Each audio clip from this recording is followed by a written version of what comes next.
আশরাফ আলী থানভী রহমাতুল্লাহি আলাইহির জামানার একটা কাহিনী। একজন চাকরিজীবী মানুষ, তিনি দাড়ি টুপি মাথায় আছে, তিনার পরনে পাঞ্জাবিও আছে। একটা মূর্খ গ্রাম মুরা আখ্যায়িত, সেই গ্রামের মধ্যে শিক্ষিত মানুষ নাই, সেই গ্রামের মধ্যে শিক্ষিত মানুষ নাই। না থাকায় ওই গ্রামের মধ্যে একজন মুরব্বী মানুষ ইন্তেকাল করেছে। এখন ওই গ্রামের মধ্য থেকে কেউ ওই মুরব্বীটার জানাজার নামাজ পড়বে সেই লোকটাও নেই, সেরকম মানুষ ওই গ্রামের মধ্যে নেই। মানুষে একত্রিত হয়ে মাশওয়ারা করে তারা বলল, আমরা যেরকম এই যে তিন আলি চার আলি আছেন, আমরা বলি আমরা ওই রাস্তার তিন আলির মাঝখানে যে দাঁড়াবো, যদি কোনো মানুষ আমরা আলেমুলা টাইপের যেতে দেখি, দাঁড়িয়ে আছে, টুপি আছে, তাদেরকে আমরা এই মানুষটার মুরব্বীটার জানাজার নামাজটা পড়ে রাখবো। এই মাশওয়ারা করে মানুষটার গোসল কাফন করিয়ে খাটের উপরে শুয়ে তাকে রাস্তার মধ্যে নিয়ে আসছে। তারা তালাশ করতেছে চারদিকে যে মানুষ, দাড়ি টুপি পরা মানুষ কোথায় থেকে আসে, কোন দিকে যায়, তাকে আমরা ডেকে এনে জানাজার নামাজটা পড়বো। বহু সময় পার হয়ে গেল, মোটামুটি 9টা থেকে 10টার ভিতরে একজন মানুষ সাইকেল নিয়ে আসতেছে। ওই সময় গাড়ি ঘোড়া কম ছিল, পায়দলে সফর করতে হতো এবং সাইকেল ছিল ওই সময়। সাইকেল নিয়ে তিনি আসতেছে। আসার পরে তিনার মাথায় টুপি আছে, গালে দাড়ি আছে, পরনে পাঞ্জাবি আছে। এই সুন্নতি লেবাস দেখে মানুষটাকে কয়েকজন যুবক যে মুরব্বী যে তাকে ধরলো যে ভাই, আমরা খুব একটা মুসিবতে আছি, আমাদের সমাজের মধ্যে, আমাদের গ্রামের মধ্যে একজন মুরব্বী মানুষ ইন্তেকাল করেছে, তিনার জানাজার নামাজটা পড়বো, এরকম একজন লোক আমরা পাচ্ছি না, সম্ভবত আমাদের মনে হচ্ছে যে আপনি জানাজার নামাজটা পড়াইতে পারবেন। তিনি বলল, হ্যাঁ পড়াইতে পারবো।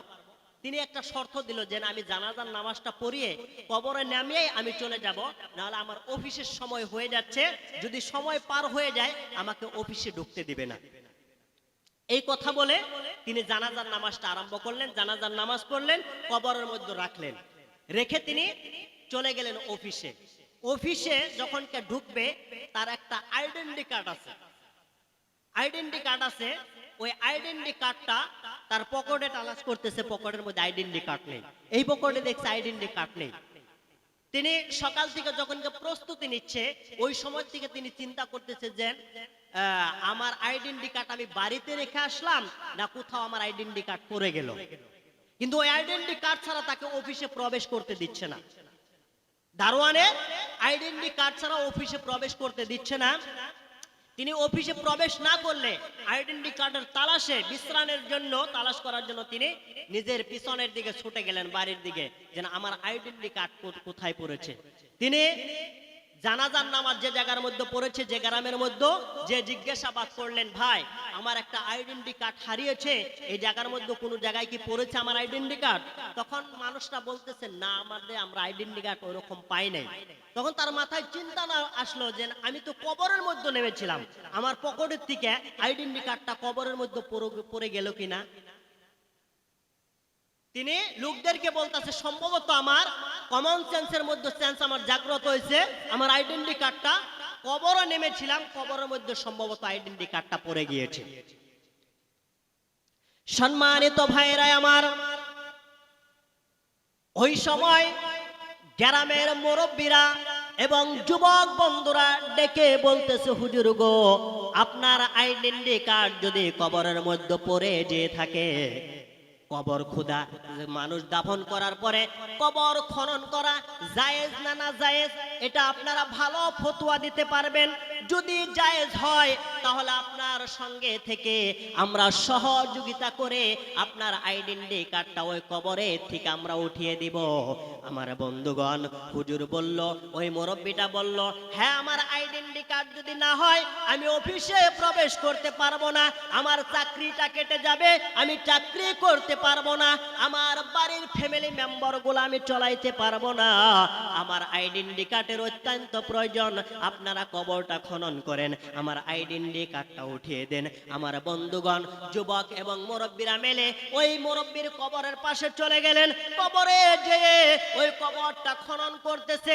খনন করে করে যখন বাঁশ পাওয়া গেছে, ওই কবরের বাঁশে ওই লাইন ধরা বাঁশ যেটা আছে ওর থেকে দুটো বাঁশ সরাইছে। সরানোর পরে ওই কবরের থেকে এমন সুন্দর গ্রান আসছে, ওই কবরের মধ্যে এমন সুন্দর গ্রান আসছে। ওই কবরের মধ্যে চেয়ে দেখে এমন করে কবরটাকে ফল দিয়ে, ফুল দিয়ে, প্রসাদ দিয়ে সাজিয়ে গুজিয়ে রেখেছে। ওই মানুষটা কিতাবের মধ্যে লিখেছেন, আমি পৃথিবীর জমিনে যতদিন বেঁচে ছিলাম কবরের থেকে যে সুঘ্রাণটা আমার নাকের মধ্যে এসেছিল, এই দুনিয়ার জমিনে আমি ওরকম সুঘ্রাণ আমি পাই নাই। আর যেভাবে কবরটাকে ফুল দিয়ে, ফল দিয়ে, প্রসাদ দিয়ে সুন্দর করে মনোমর করে সাজিয়ে রেখেছে, আমি ওরকম সাজনি পৃথিবীর কোথাও দেখি নাই। আমি কবরটাকে বন্ধ করে দিলাম এবং গ্রামের মধ্যে যে মুরব্বীদেরকে এবং সমস্ত যুব বন্ধুদেরকে আমি জিজ্ঞেস করলাম, ও ভাই, পৃথিবীর জমিনে আমরা চিরজীবন থাকবো না, একদিন কবরের ময়দানে আমাদেরকেও চলে যেতে হবে, আমরাও কবরের জিন্দেগিতে চলে যাব। আমরা যেন সারা জীবন লাশের শুভযাত্রা দেখব না, আমরাও একদিন লাশ হয়ে মানুষের কাঁধে চড়ে ওই কবরের ময়দানে চিরনিদ্রায় শায়িত হতে হবে আমাদেরকে। ও ভাই, আমি জানতে চাই, আমার আইডেন্টি কার্ডের কোনো প্রয়োজন নাই, আমার চাকরির কোনো প্রয়োজন নাই, আমি কামলা দিয়ে আমি ভাত খাবো, আমি জীবিকা নির্বাহ করব, আমার আইডেন্টি কার্ডের প্রয়োজন নাই। এই মানুষটার কবর যেন এত সুন্দর করে সাজাইছে, এত সুন্দর কবরের থেকে সুঘ্রাণ আসতেছে। ও ভাই, এই মানুষটার আমল কি ছিল একটু বলবান কে? সমস্ত মানুষে উত্তর দিতেছে, ভাই গো, এই মানুষটা সাধারণ একজন কৃষিজীবী মানুষ ছিল, সে কৃষি কাজ করে নিজের জীবিকা নির্বাহ করত।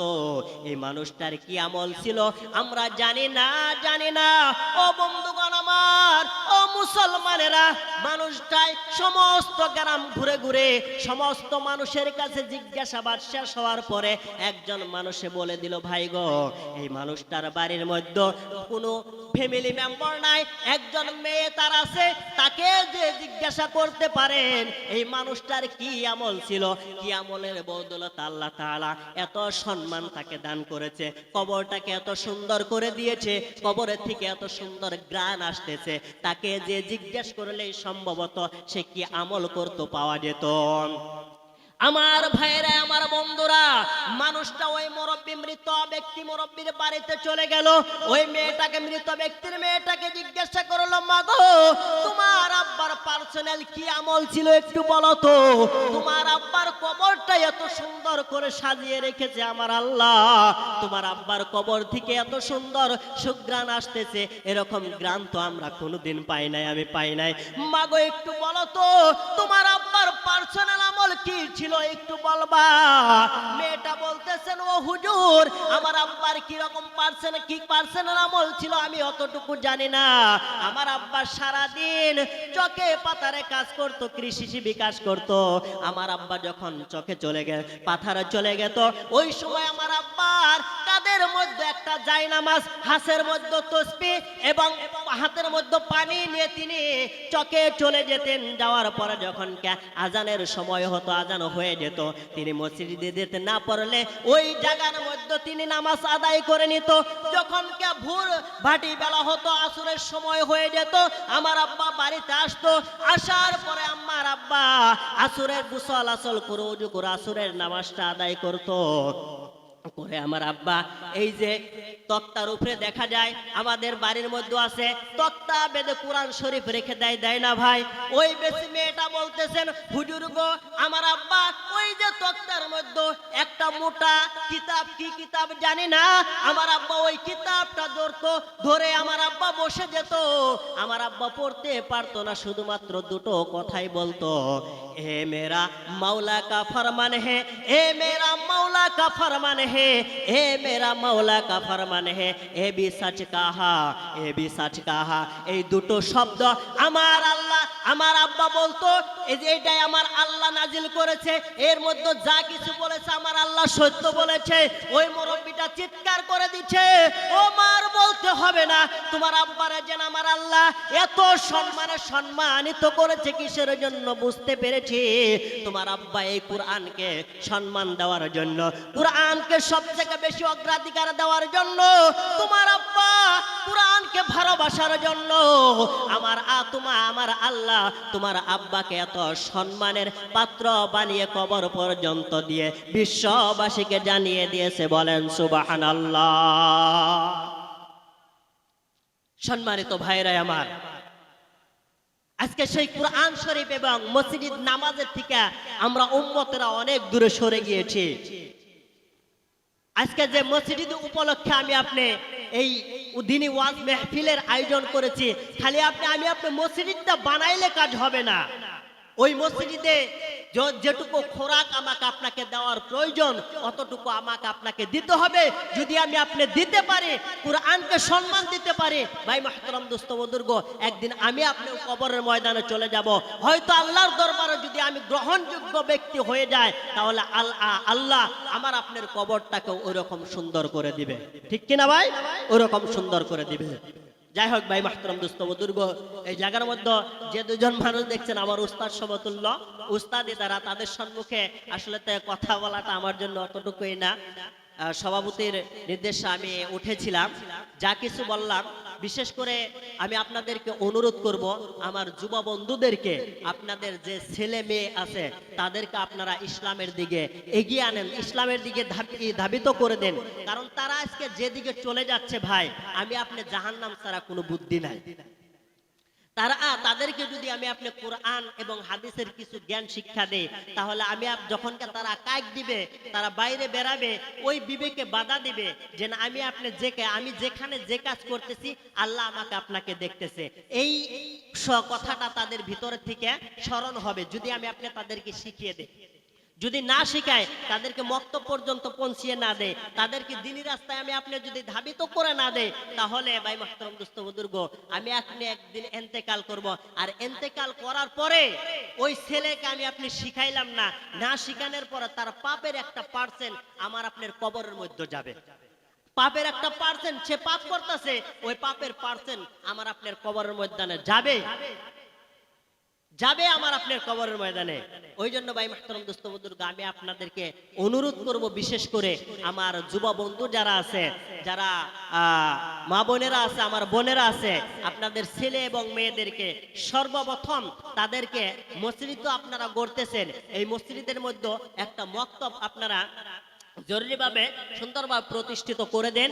ওই মক্তবটা মানে রেগুলারলি আপনারা চলিয়ে দেন। মক্তবের থেকে যখন কোরআন এবং হাদিস শিখবে, শিখার পরে ওই সন্তান যখন আপনি ইন্তেকাল করবেন, আপনার ছেলে যখন আপনি ইন্তেকাল করবেন, আপনার ইন্তেকাল করার পরে ওই সন্তান বলবে আমার আব্বার গোসল আমি কাউকে করাইতে দিব না। কারণ মক্তবের মধ্যে উস্তাদে মৃতকে কিভাবে গোসল করাইতে হয় ওই শিক্ষাটা আপনার সন্তানকে দিবে। গোসল আপনার সন্তানে বলবে আমার আব্বার গোসল আমি নিজে করাবো। আপনার মেয়ে বলবে আমার মার গোসল আমি নিজে করাবো। যদি শিক্ষা দিতে পারে এই কথাটা বলবে, আমি নিজে পড়াবো। আর যখন কে গোসল করাবে, ওই সময় ভাই মুহতারাম দোস্ত বুজুর্গ, আপনাকে গোসল করাইতে যাবে আর তার চোখ দিয়ে পানি পড়বে, তার চোখ দিয়ে পানি পারবে, আর ওই চোখের পানির বিনিময়ে আপনার গুনাহ ওই জায়গার মধ্যে মাফ। বলেন সুবহানাল্লাহ। ওই জায়গার মধ্যে আমার আল্লাহ আপনাকে মাফ করে দিবে। গোসল করাবে, আপনাকে যখন কাফন পরাবে, তখন আর অন্য মানুষ ডাকতে হবে না, মুয়াজ্জিন ডাকতে হবে না, ওই ইমাম সাহেবকে ডাকতে হবে না, ওই রুহুল আমিন হাবিব সাহেবকে ডাকতে হবে না। আপনার সন্তান মক্তবে গিয়েছে, কোরআন শরীফ শিক্ষা নিয়েছে, ওই সন্তান আপনার কাফন কিভাবে পরাইতে হয় উস্তাদে শিক্ষা দিয়েছে, আপনার সন্তান আপনার কাফনের কাপড় পরিয়ে দিবে। আর ভাববে এই পৃথিবীর জমিনে আমাকে নতুন কাপড় পরাইছে, আর আমার আব্বা পুরাতন কাপড় পরে ঈদের ময়দানে গেছে, আব্বা আল্লাহ আমার আব্বাকে তুমি মাফ করে দিও। সন্তানের অন্তর থেকে আসবে এই কথাগুলো। আপনার সন্তান যখন জানাজার কাফন মোড়ানো হবে, জানাজার নামাজের জন্য ইমাম সাহেব মুয়াজ্জিন সাহেব ডাকতে হবে না, ওই শিক্ষাটা আপনার সন্তানকে মক্তবের থেকে দিয়ে দিবে। কবরে নামবে, অন্য মানুষ নামতে হবে না, আপনার 3টা সন্তান নামবে, আপনার গুনাহ মাফ, আল্লাহ আপনাকে জান্নাতের বাসিন্দা বানিয়ে দিবে। ভাই মুহতারাম দোস্ত বুজুর্গ, ওই জন্য আপনাদেরকে অনুরোধ করব আমি, 1 নম্বর আপনারা মসজিদের পাশাপাশি আপনারা একটা মক্তব প্রতিষ্ঠিত করুন। আর মক্তবের মধ্যে একবার যতটুকু মানে বর্তমান তো আমাদের সমাজে দেখা যাচ্ছে, আমরা ইমাম সাহেবকে যেটা দরমাহা ওই যে হাদিয়া দেই, ওই হাদিয়াটা দিয়ে ইমাম সাহেব চলতে পারে না।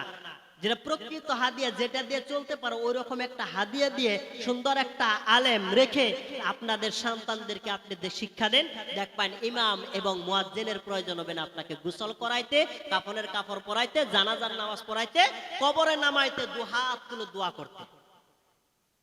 করবো ইনশাল্লাহ, ইনশাল্লাহ করব, জুড়ে করলে ইনশাল্লাহ করব। নারায়ে তাকবীর, নারায়ে তাকবীর।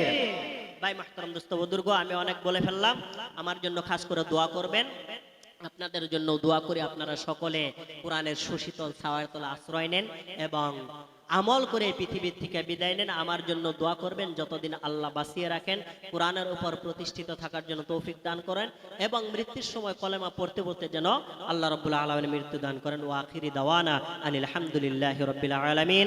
আসসালামু আলাইকুম।